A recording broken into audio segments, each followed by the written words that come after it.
Are all proteins created equal, or are some of them better for building muscle than others? Like, what's the difference between animal protein and plant-based protein? All that and more coming up. But what is up, guys? Thanks for clicking on the video. If we haven't met before, my name's David. On this channel, we talk about fitness habits and routines. And here we have another nutrition video to help you change your eating habits to get the body you want. So if you're into that, keep coming back so you don't miss anything. Out of all the macros, protein has always been kind of the center of attention.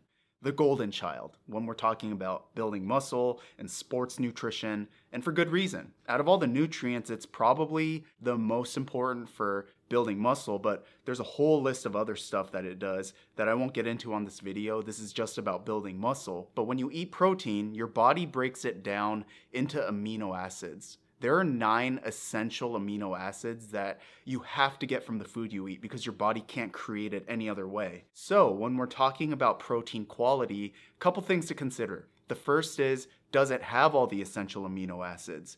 This is where the debate between animal and plant-based protein comes in. There's a common myth that you have to eat meat in order to get enough protein to build muscle, which I kind of believed for a lot of years, being a meat eater myself. Animal protein is a complete protein, as in it has all 9 essential amino acids, whereas plant-based protein sources are incomplete. They don't have all the essential amino acids. So to get around that, what you can do is you can eat certain foods together to combine the incomplete protein to get all the amino acids to form a complete. A popular example of this is rice and beans. These are called complementary proteins. Man, I'm saying the word protein a lot in this video. Now, you don't have to eat them like in the same meal, just so long as you eat it in the same 24-hour period, you should be fine. Another good example is wheat toast and peanut butter, or lentils and almonds, pasta and peas. These are complementary proteins that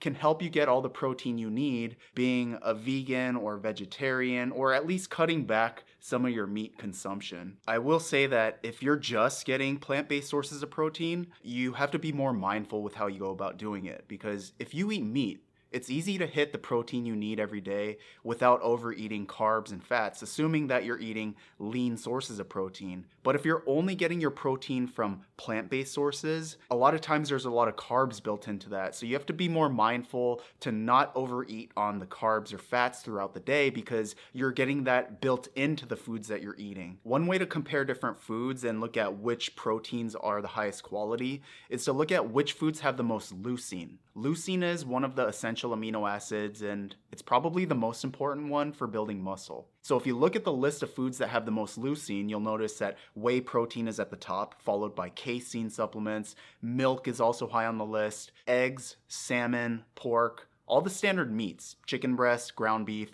but you also have a soy protein pretty close to the top. Now, aside from all the talk of essential amino acids or leucine content, we also have to think about the digestibility of these different food sources. So when we compare protein quality, how digestible is that protein? Does your body use most of it to build muscle? Or does it let most of that protein go? So if you look at a list of the most digestible sources of protein, for the most part, it's animal sources.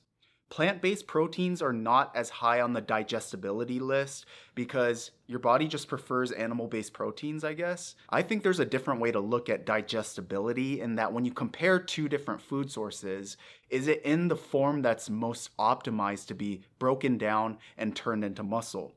If you compare chicken breast to something like, I don't know, chicken nuggets, nothing against chicken nuggets, I like them. But chicken breast is in a form that's more readily used by your body to build muscle, whereas chicken nuggets are processed, has a lot of chemicals in it. There's a lot more work that has to go into turning that protein into a form that can be used for building muscle. So if you look at the nutrition label, you'll see that it has X amount of protein.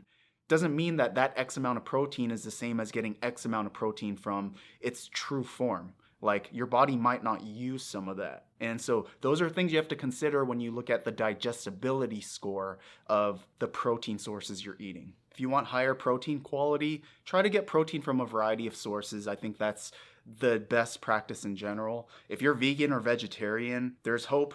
You can get the protein you need to build muscle. You just got to think more about it. So that's going to do it for the video, you guys. Thanks for watching, and until next time, see ya.